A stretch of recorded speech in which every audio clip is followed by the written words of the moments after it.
বাজিগর ফাঁকি ডিম কয়দিনে ফুটে যারা জানান অবশ্যই আমাকে জানাইবেন। আর এই গিনিপিগ মাশাআল্লাহ মাশাআল্লাহ, তারা খাবার ছাড়া দুনিয়ার কিছুই বোঝে না।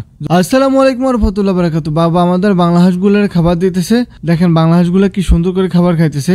আচ্ছা আপনারা খেয়াল করছিলেন এই হাঁসগুলো কিন্তু নিচে ছিল, হঠাৎ করে কেমন উপরে আসলো? আসলে আমাদের এদিকে ধান রোপণ করা হইতেছে, আর জালার মধ্যে যদি এখন হাঁসগুলো ছাড়া দিই, এই হাঁসগুলা যায় পুরা জ্বালা টালা সব নষ্ট করে লাগবো, পরে মানুষে বকাঝোকা করবো। এই কারণে হাঁসগুলাকে বাবা 10-12 দিন আগে দোতলার মধ্যে নিয়ে আসে আটকে রাখছে এক রুমের মধ্যে, এখানে খাবার দাবার দিতেছে। এখন বাবা আবার হাঁসগুলা ধরার চেষ্টা করতেছে, এগুলা ছেড়া দিব। যেহেতু 10-12 দিন হয়ে গেছে, এখন আলহামদুলিল্লাহ আমাদের ধানের চারাগুলো অনেক বড় হয়ে গেছে, স্ট্রং হয়ে গেছে। এখন আর হাঁসগুলা যদি ক্ষেতের মধ্যে নামেও কোনো সমস্যা হবে না। তাই বাবা হাঁসগুলার সুন্দর মতো ধরিয়ে আনি পুকুরের মধ্যে ছাড়িয়ে দিতেছে। দেখেন পুকুরে আরো অনেকের হাঁস আছে, কারণ মোটামুটি জ্বালা বড় হয়ে গেছে, এখন আর হাঁস ধরে রাখার কোনো প্রয়োজন নাই। এখন থেকে হাঁসগুলো নিচে থাকবে, উপরে আর উঠানো হইব না। তারপর বাবা কিছু মূলা শাক নিয়ে আসছে, আমাদের ফাঁকিগুলার খাইতে দিছে। আচ্ছা আমাদের এই ফাঁকিগুলা তো ডিম পারছে আজকে প্রায় 10-12 দিনের মতো হয়ে গেছে, এখনো কোনো বাচ্চা টাচ্চা ফুটতেছে না। বাজিগর ফাঁকির ডিম কয়দিনে ফুটে এটা তো আমি জানি না, আপনারা যারা জানান অবশ্যই আমাকে জানাইবেন। আমি তো খুবই টেনশন আছি, এগুলা কি ফুটবো না নষ্ট হয়ে গেছে। তারপর বাবা আস্তে আস্তে করে আমাদের শৌখিন মুরগিগুলাকে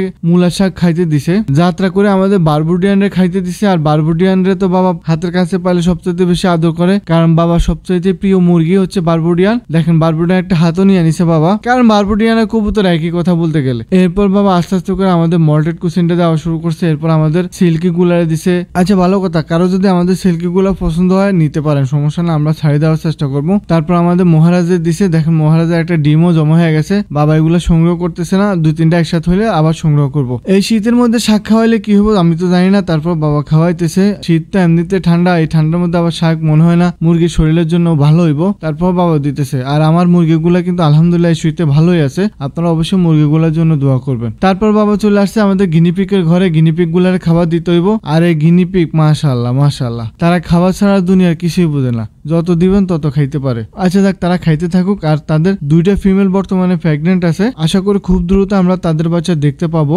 আপনাদের যদি ভিডিওটা ভালো লাগে লাইক কমেন্ট শেয়ার করতে ভুলবেন না, চ্যানেলটা সাবস্ক্রাইব করবেন, ফেসবুক থেকে দেখলে অবশ্যই ফলো করবেন। আল্লাহ হাফেজ।